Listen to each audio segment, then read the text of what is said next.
Olá, sejam muito bem-vindas, sejam muito bem-vindos ao meu canal. Eu sou Patrícia Duarte e eu tenho colocado aqui no meu canal vídeos onde eu faço a leitura deste livro aqui, deixa eu mostrar para vocês, Jung e o Tarô, uma jornada arquetípica da Sally Nichols. A Sally Nichols, ela foi aluna de Jung no Instituto do Jung em Zurique, e ela escreveu esse livro na década de 1980, fazendo uma analogia, né, uma ligação entre os arcanos do tarô e os arquétipos, as figuras arquetípicas da psicologia, tá certo? E eu vou começar a falar hoje sobre o capítulo do Papa, do arcano número 5, é o capítulo 8, tá? Onde nós vamos falar do Papa, lembrando o seguinte: se você é taróloga, se você é tarólogo e está assistindo esses vídeos para poder acompanhar a leitura completa do livro, a Sally Nichols, ela escreveu esse livro baseado no tarô de Marsella, que segue a escola francesa de tarô.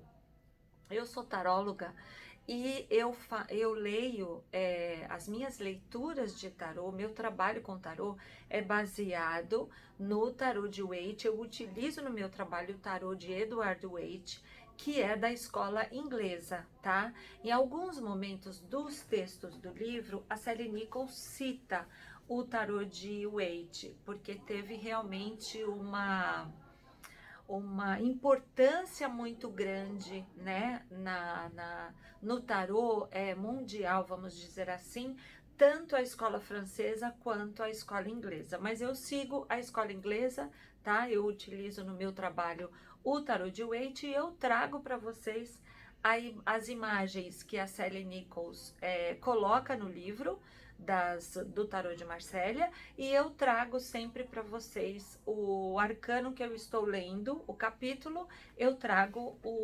a figura do arcano no tarô de Waite. Então vamos começando, só aqui para vocês verem, olha, em preto e branco, nós temos aqui o arcano do Papa, o arcano número 5,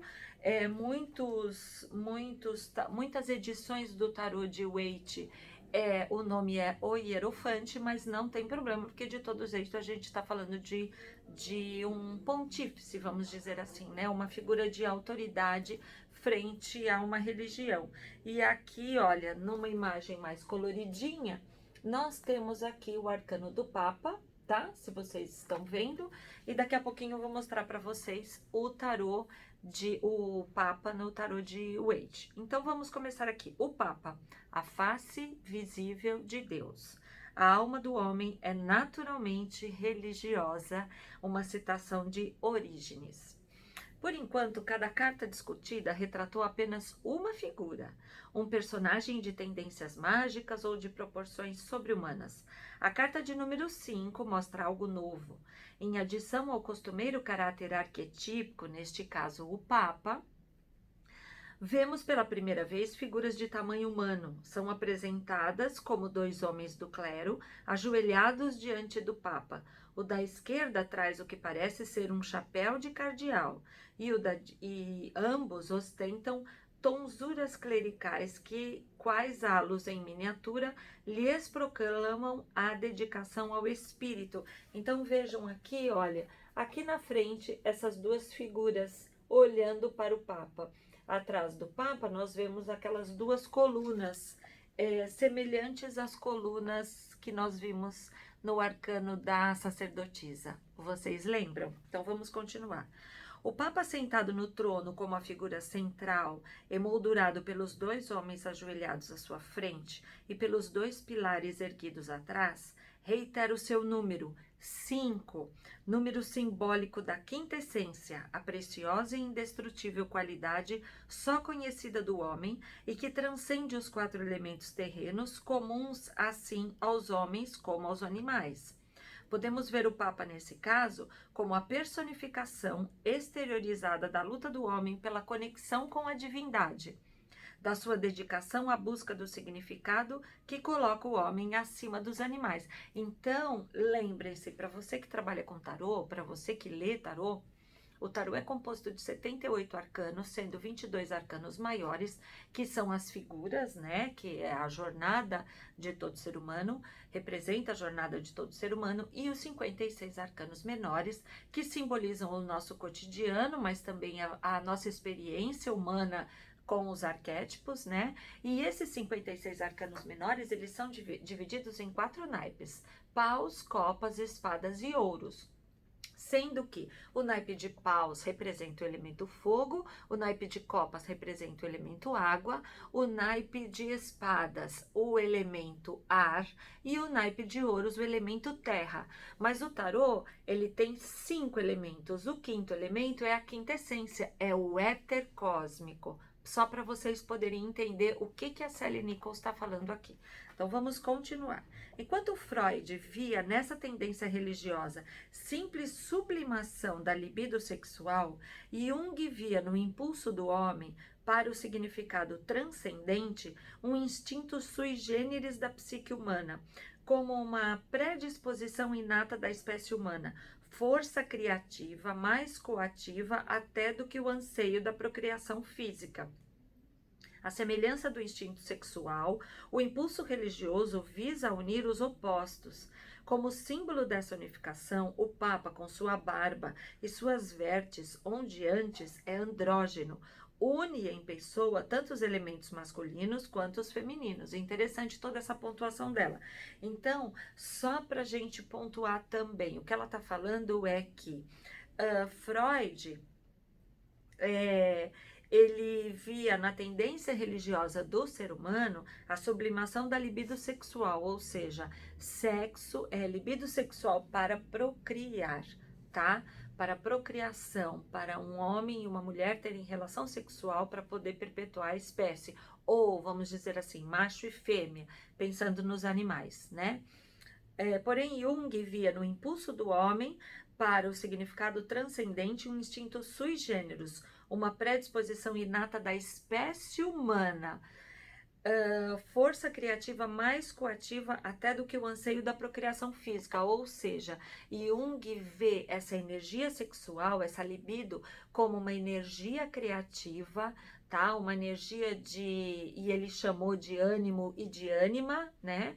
Essa energia que nos impulsiona para a gente realizar tudo aquilo que a gente quer, tudo aquilo que a gente deseja, aquele impulso criativo que de repente nos coloca trabalhando, nos coloca realizando as tarefas que a gente realiza no dia a dia. Só para vocês entenderem qual é a diferença, né? Assim, fazendo esse comparativo que ela fez aqui.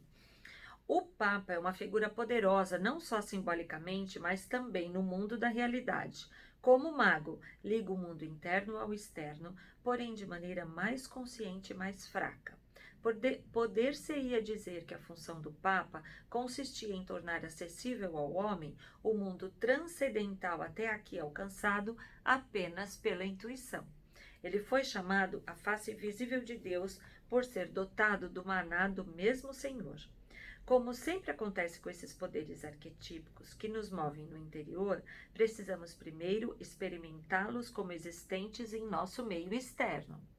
De tempos a tempos, todos temos projetado em outros as qualidades do mago, da papisa, da imperatriz, do imperador, experimentando essas qualidades como se pertencessem, não raro, erradamente, a pessoas de nossas relações, chegamos por fim a compreender que nós também temos potenciais e características de natureza semelhante. À medida que nos tornamos cada vez mais conscientes de nossos poderes internos para o bem e para o mal, as projeções exageradas com as quais vestimos nossos amigos e inimigos, aos poucos desaparecem. À medida que amadurecemos, os pregadores, professores, psicólogos, políticos de nossas relações já não são portadores para nós das características que na realidade nos pertencem. No fim, eles e nós assumem proporções mais humanas. Ou seja, basicamente o que ela está querendo dar uma entonação aí é que a gente está sempre meio que de acordo com os estudos de Jung, é bem isso, né? Nós estamos meio que movidos através dos arquétipos, né? Mas essa é uma trilha muito comprida, não só historicamente, como também em nosso próprio desenvolvimento pessoal. A consciência humana, a própria humanidade é jovem e fraca. Precisamos de detentores de projeções fortes e dignos de confiança, a fim de nos tornarmos cônscios das muitas forças que operam dentro da nossa psique humana.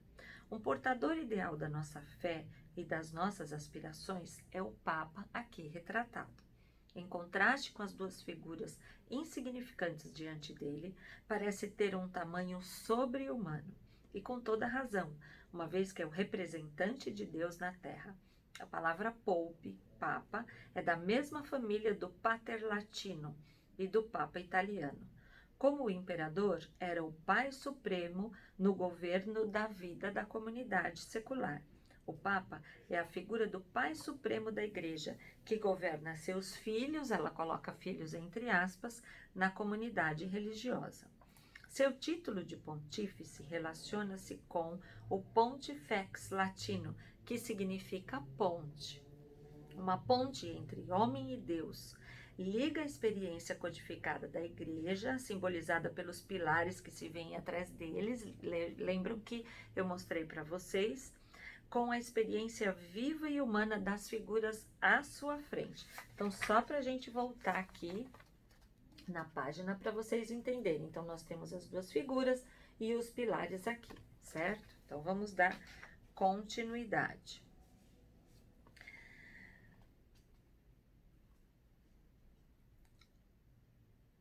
Em áreas em que elas ainda não aprenderam a prestar atenção à própria voz interior ou perderam a conexão com ela, o Papa lhes oferece a sabedoria de um sistema de valores coletivos para apoiá-las e guiá-las ao longo do caminho.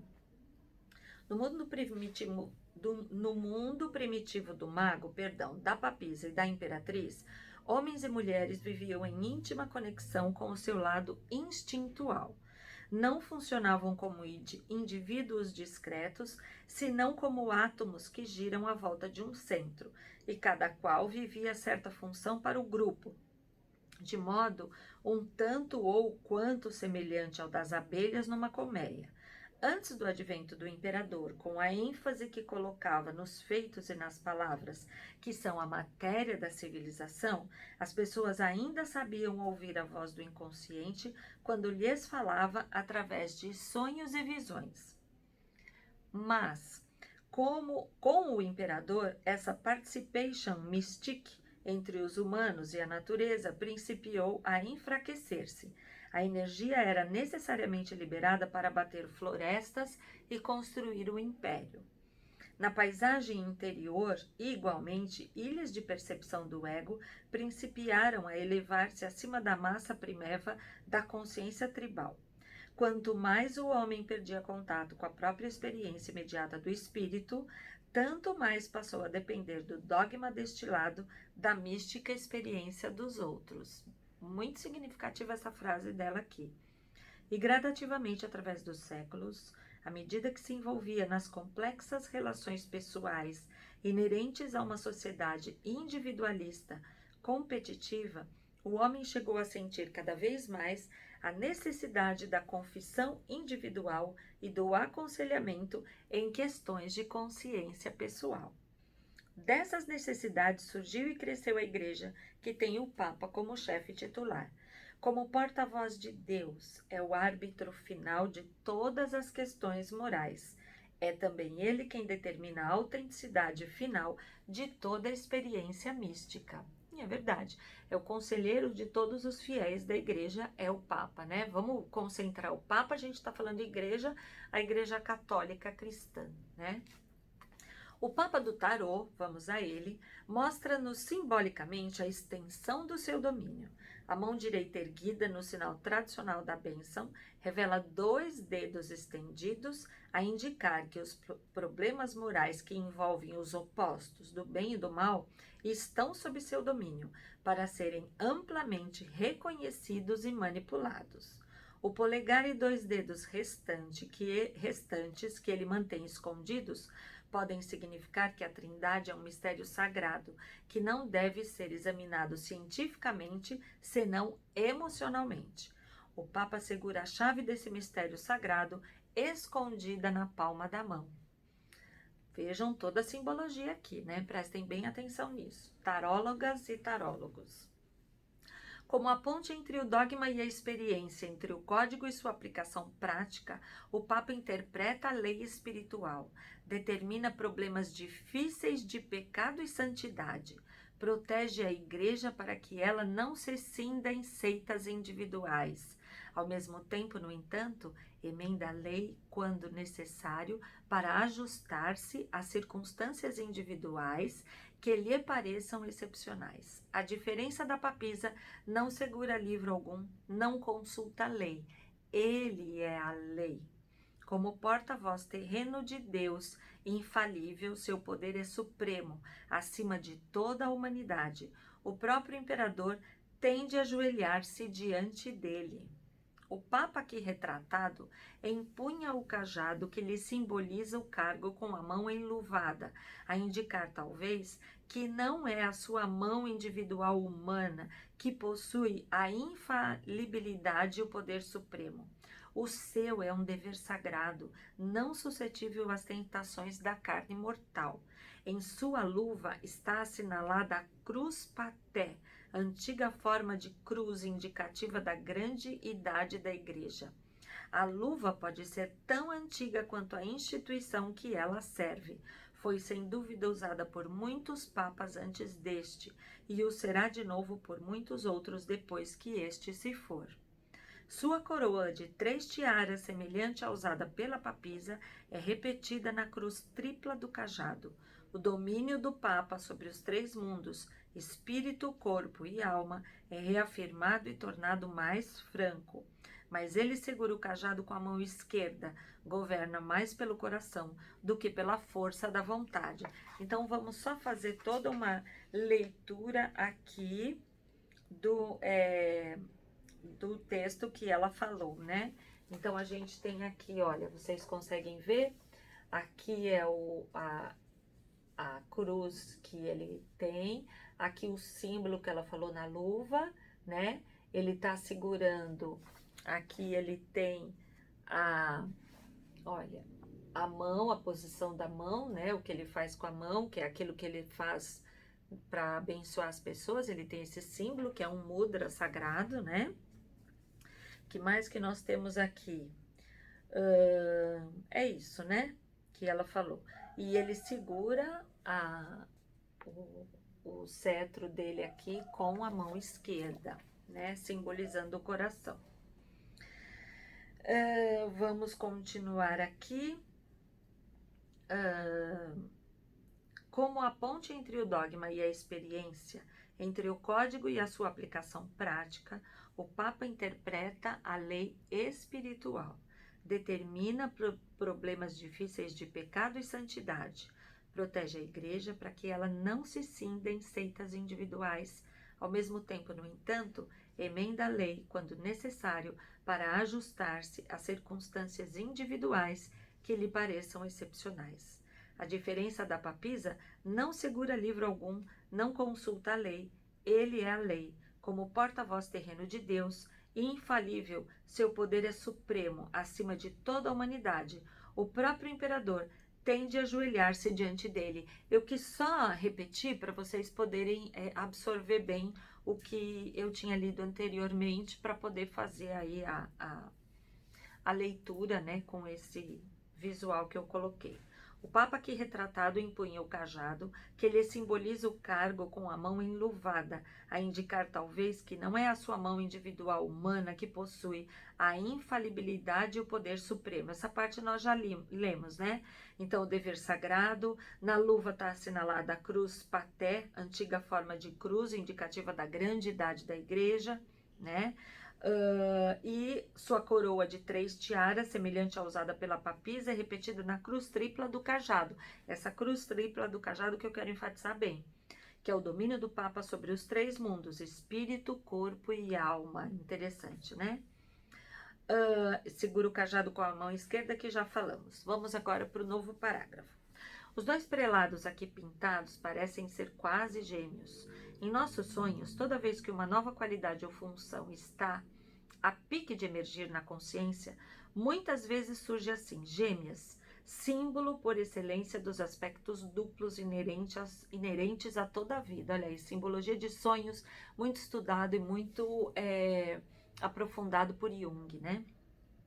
Pode-se imaginar que no meio deles estariam os conflitos entre o fato exterior e o significado interior, impulsos ambíguos para o bem e para o mal, problemas que envolvem o poder público contra a consciência e as muitas sutilezas do relacionamento individual, problemas de que o imperador e seus súditos eram relativamente inscientes.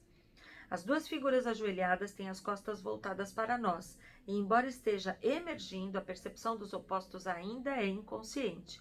Os prelados não enfrentam os conflitos diretamente, voltam-se para o Papa em busca de orientação. Confrontados com a imponente figura do pontífice, parecem pequenos e fracos, inclinam-se diante da autoridade. Quase idênticos nos trajes e na postura, ainda não têm um ponto de vista individual. Seu título, irmãos, indica que ainda são funções de uma unidade familiar maior. Filhos da Igreja Mãe, e no entanto estão começando a ensaiar-se como indivíduos com questões e problemas pessoais. Ela está tratando de toda a simbologia da carta. Então, se você trabalha com tarô de Marselha, você pode assistir esse vídeo só ouvindo e conforme eu vou lendo os trechos do livro, você vai observando a simbologia nas cartas. Apesar, eu trouxe aqui hoje, olha, hoje eu tô com o arcano do Papa do tarô de Waite aqui nas minhas mãos. Eles têm bastante semelhança, né? De um para o outro aqui. A gente vê a tiara em 3, a gente tem o cajado dele em 3, a gente tem o símbolo da mão, a gente tem, só que ele não está de luva, mas as chaves estão aqui, olha, aqui embaixo tem as duas chaves, né? E as duas figuras aqui de costas pra gente e de frente para ele. Depois eu mostro novamente aqui, conforme vai avançando o texto do livro, certo? O Papa, com sua barba patriarcal e suas vestes ondeantes, representa o papel de mãe e pai, ao mesmo tempo desses irmãos. Expressa a preocupação da Igreja Mãe pelo desenvolvimento pessoal de cada um dos seus paroquianos, embora enuncie, preserve e defenda a lei geral. Em contraste com a papisa, que se comunica amplamente através da intuição e do sentimento, o Papa é capaz de organizar e verbalizar suas ideias, juntando-as num sistema formal e racional. Como o imperador personifica o logos masculino, mas as suas preocupações são mais abrangentes que as do imperador, que se interessava sobretudo pelo bem-estar físico e social dos súditos. O Papa também se preocupa com o mundo interior da consciência e da responsabilidade. Então, aqui ela fez uma comparação entre o imperador e o Papa. As diferenças entre imperador e Papa estão claramente indicadas no modo com que cada uma dessas figuras arquetípicas é retratada no tarô. Veja só, mostra-se o imperador olhando para os horizontes distantes. Os seus olhos abarcam a totalidade do império. O Papa fita o olhar nos indivíduos à sua frente, concede-lhes uma audiência, comunica-se com eles. Realmente, eu vou pegar aqui no meu tarô de Waite, parece realmente que o Papa está em conferência com essas duas figuras, né? Muito embora ele está aqui no tarô de Waite, ele está olhando para nós. Então, vamos lá. A interação entre o arquetípico e o humano marca um passo importante no desenvolvimento histórico da consciência humana. É nesse ponto que o homem emerge como entidade separada e começa a experimentar a própria qualidade de ser em relação com os poderes suprapessoais. Até aqui na série do tarô, as figuras arquetípicas ocuparam a tela inteira, tiveram o pleno domínio. Em nossa infância e na infância da consciência humana, os poderes simbolizados pelo mago, pela papisa, pela imperatriz e pelo imperador controlaram nossa vida sem serem desafiados nem questionados. A sua magia parecia tão poderosa que a frágil consciência do ego não poderia enfrentá-los. De fato, o ego humano infantil ainda estava informe.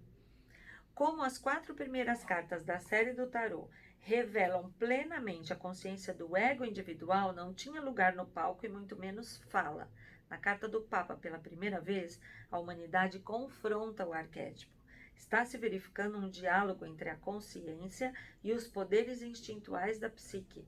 Com efeito, as figuras ajoelhadas ainda não têm força para resistir ao poder suprapessoal, mas o procuraram com perguntas e problemas, ou seja, eles estão em audiência, estão conversando ali com o Papa, né? Então, existe ali um questionamento, né? Uma conversa. Embora entronizado, como convém à sua estatura, que semelha de um deus, o Papa também é humano. Existe na realidade terrena, como o Cristo tem dupla origem. É o representante celeste de Deus e, todavia, também um ser humano.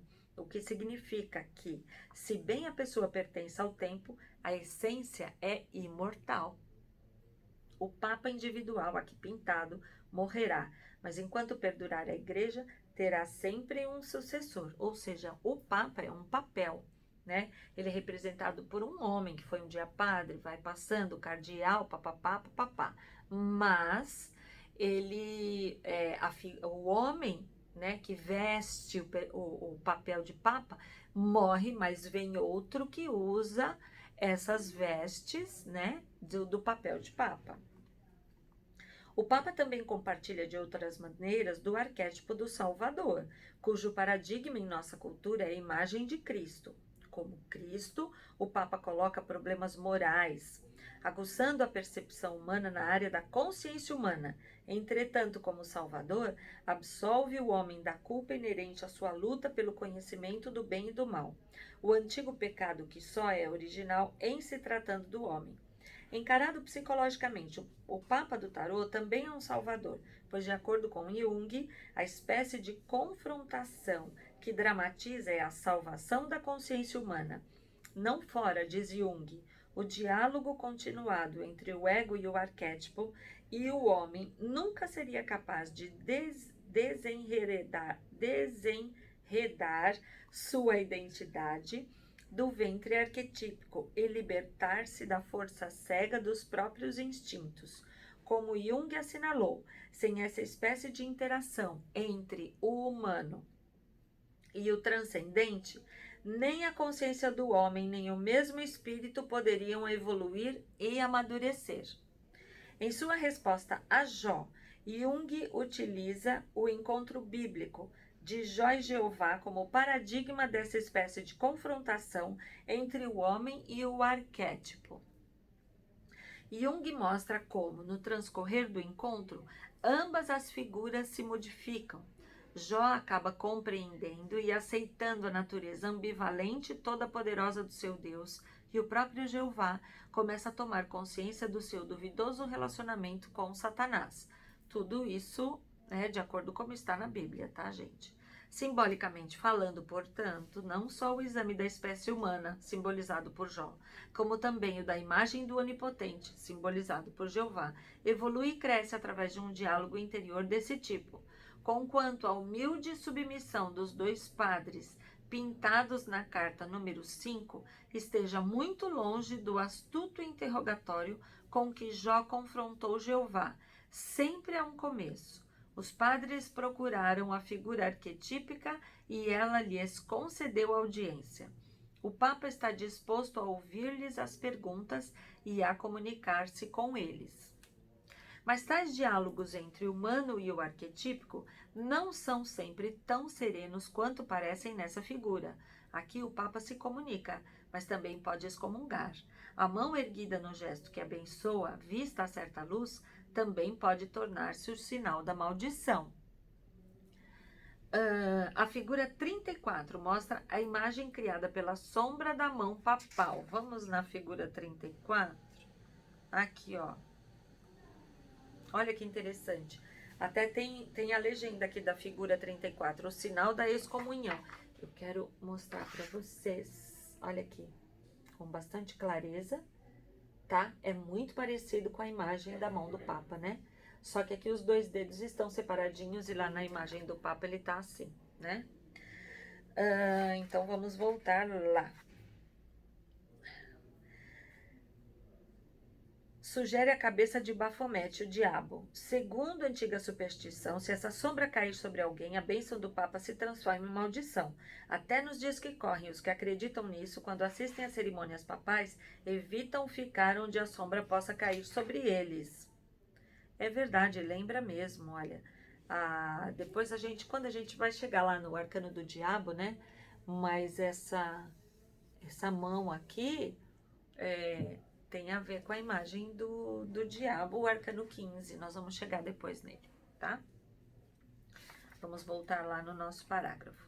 Psicologicamente falando, todas as principais figuras arquetípicas que estivemos discutindo, por serem grandes e poderosas, naturalmente, produzem sombras consentâneas com o seu tamanho. A sombra da autoridade religiosa pode ser de fato simbólica, como a história já mostrou, figurando o dogmatismo e o fanatismo entre as suas manifestações mais óbvias. Quando quer que o ego se identifique com qualquer figura arquetípica e irradie uma força ao mesmo tempo fascinante e coagente, mas também terrificante e repelente.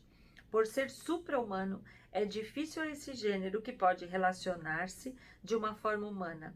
Isso se aplica especialmente ao velho sábio arquetípico, cujo aspecto público vemos pintado no Papa, e cujo retrato mais individual discutiremos quando aparecer na carta número 9, o eremita. Cada uma dessas figuras está saturada de um poder especial, porque cada uma delas parece falar com a voz de Deus. Claro, já sabemos aqui que o tarô é uma arte divinatória, ou seja, tem a capacidade de se conectar com o supraconsciente, né? Com o eu superior do consulente que está ali, ou até mesmo do próprio oraculista, né? Então, realmente, através da simbologia arquetípica de cada carta, o tarô tem essa capacidade, né? Às vezes, figuras tomadas pela apaixonada intensidade do arquétipo esposam causas francamente religiosas ou filosóficas. Mas, se não puder encontrar nenhum receptáculo adequado a essa velha energia numa religião ou filosofia organizada, os indivíduos apanhados pelo velho sábio ou salvador arquetípico verterão a sua paixão religiosa em outras causas, tais como o vegetarianismo, a ecologia, a jardinagem orgânica ou a terapia em grupo. Imbuídos do poder suprapessoal dessas forças arquetípicas, seres humanos, aliás, perfeitamente comuns, abordarão estranhos nas esquinas, exortando-os à busca de Deus. Até o nosso vizinho do lado, aposentado ou tímido, impulsionado por esse arquétipo, pode tomar-se de amores pelo palanque em ocasiões sociais para expor os méritos de TM, EST, Freud, Jung ou da macrobiótica.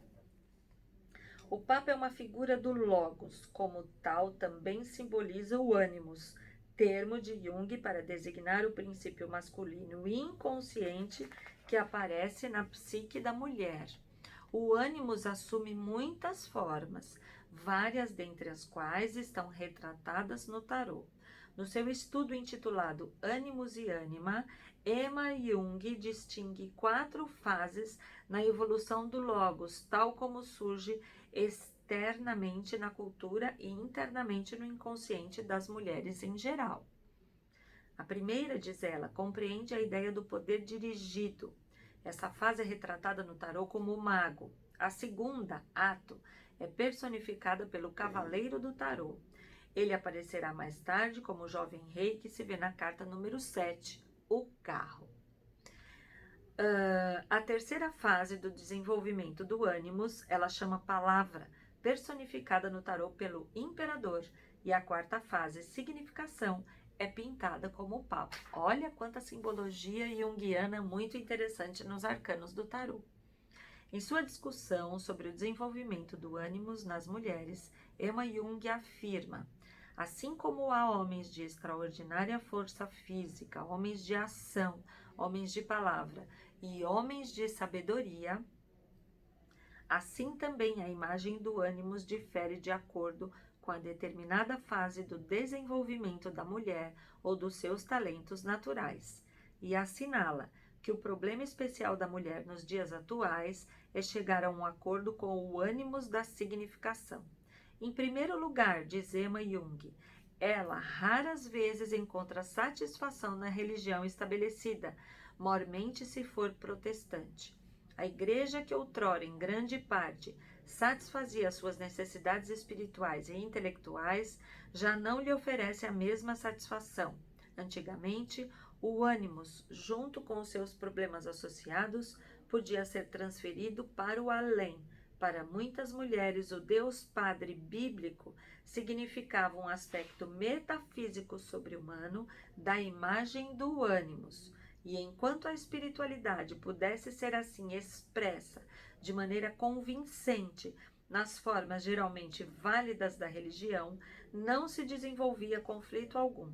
Só agora, quando isso já não pode ser conseguido, surge o problema. Então, lembrem-se que ela está falando aqui, mulheres de hoje em dia, ela está falando de mulheres lá da década de 1980. Ou seja, alguns pontos que a gente pode trazer e associar para nós mulheres de hoje em dia, dos anos 20 do século 21, né? Em sua discussão da luta das mulheres por direitos iguais aos dos homens, Emma Jung enfatiza o fato de que isso não é nenhuma imitação idiota do homem, nem um impulso competitivo que sugira megalomania, e que a necessidade de encontrar expressão espiritual e intelectual é tão instintiva nas mulheres e tão necessárias a elas quanto nos homens, claro. Hoje, diz ela, o principal problema das mulheres é chegar ao entendimento com o seu ânimos espiritual, porque através do controle da natalidade da tecnologia moderna, as energias antigamente necessárias ao parto e aos trabalhos domésticos estão finalmente liberadas para o desenvolvimento espiritual. Não somos, continua a autora, como a Eva de antanho, atraídas pela beleza do fruto da árvore do conhecimento, e tampouco a serpente nos incita a saboreá-la. Não chegou-nos algo semelhante a uma ordem. Vemo-nos confrontadas com a precisão de morder a maçã. Quer a julguemos boa de comer, quer não, confrontamos com o fato de que o paraíso da naturalidade e da inconsciência, em que muitos de nós gostaríamos de permanecer, se foi para todo sempre. Muito interessante esse trecho aqui que ela destaca da Emma Jung. Dir-se-á que a necessidade do nosso tempo é encontrar o significado, sobretudo para as mulheres, mas também para os homens. Culturalmente, estamos agora na quarta fase do desenvolvimento do Logos. Não podemos esperar soluções mágicas para os nossos problemas, cerimônias de cura levadas a efeito pelo feiticeiro tribal. A oportunidade de escapar da confrontação espiritual, iniciando uma expedição para a conquista de novas fronteiras geográficas, a fim de exaurir nossas energias em atos, já se foi há muito tempo, e palavras estéreis já não nos mitigam a fome espiritual. Para muitos de nós, o Papa, como figura de proa da igreja, já não satisfaz as nossas necessidades. Você vê, dos anos 1980 para cá, houve muita modificação, né?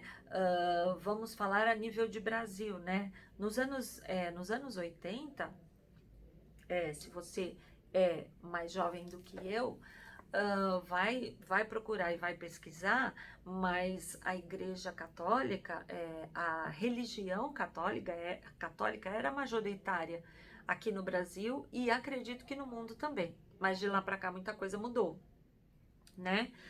A atenção humana foi para outras fés religiosas, foi para outras religiões. A gente nem vai discutir isso aqui, porque não é o tema do nosso canal, não é o tema da nossa leitura. Mas só para a gente poder compreender o que ela está expondo aqui no livro em face ao que a sociedade vivia naquela época, né? Em 1980. Então vamos lá.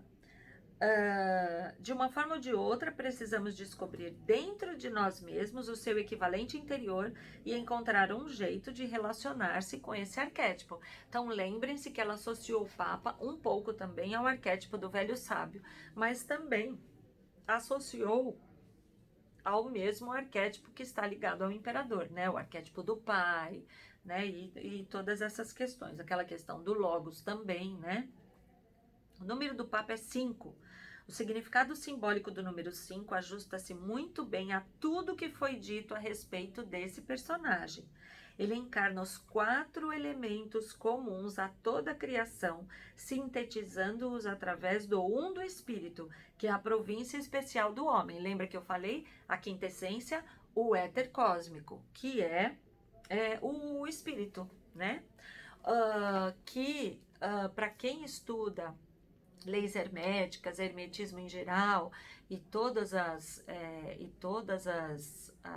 os estudos, né, que vem lá do Antigo Egito e da Grécia Antiga, o espírito lá no Kybalion, que é um livro muito interessante de vocês lerem também, para vocês poderem compreender a profundidade do tarô.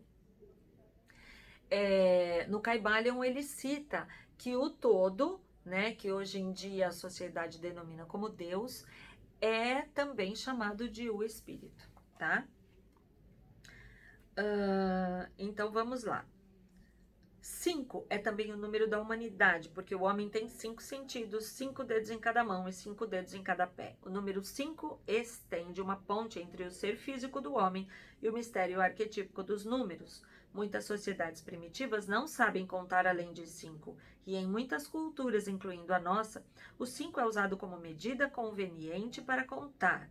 O 5 possui uma qualidade mágica. Quando o elevamos ao quadrado, sempre volta sobre si mesmo.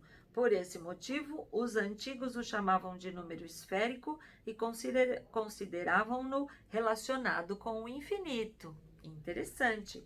5 é 3 mais 2, combina a trindade do espírito com os opostos da experiência humana. Como 4 mais 1 também personifica a quinta essência, a preciosa substância além dos 4 elementos, das 4 funções, das 4 direções e de todos os 4 que definem a nossa realidade terrena. Interessante, hein? A gente já tinha falado, eu já tinha falado lá no começo do vídeo, desse vídeo aqui, do capítulo, né? Falando dos 4 elementos, tal, e essa associação com o tarô. Já se disse que os 4 primeiros números representam princípios da realidade, ao passo que o número 5 simboliza a realidade final. Dessa maneira, também pode simbolizar o nível psicóide do homem, o permanente substrato da psique, a partir do qual tudo mais evolui. Como todos os números ímpares, o 5 é considerado um número masculino, portador de uma valência especial do espírito. A razão disso é que os números ímpares, quando divididos por 2, sempre deixam livre o número 1, o número primo do espírito. O 1 nunca poderá ser destruído nem danificado pela divisão. Olha, tudo isso tem uma simbologia, se atentem para isso. O sinal chinês indicativo do homem é um pentagrama. Como a quinta essência da qualidade humana de ser, o homem é às vezes retratado como um pentagrama, com os 4 membros estendidos definindo 4 pontos da estrela e com a cabeça como 5º ponto. O pentagrama é a estrela da revelação que guiou os magos à manjedoura. É também a estrela da síntese universal. De acordo com a posição dos seus pontos, este símbolo significa ordem ou confusão. Com uma ponta para cima, representa o Salvador. Com 2 pontas para cima, representa Satanás, o bode chifrudo do Sabá. Com a cabeça para baixo, representa desordem intelectual, subversão e loucura. Como tal, é um mau presságio, aviso de magia negra. Em pé, o pentagrama guia e protege o homem.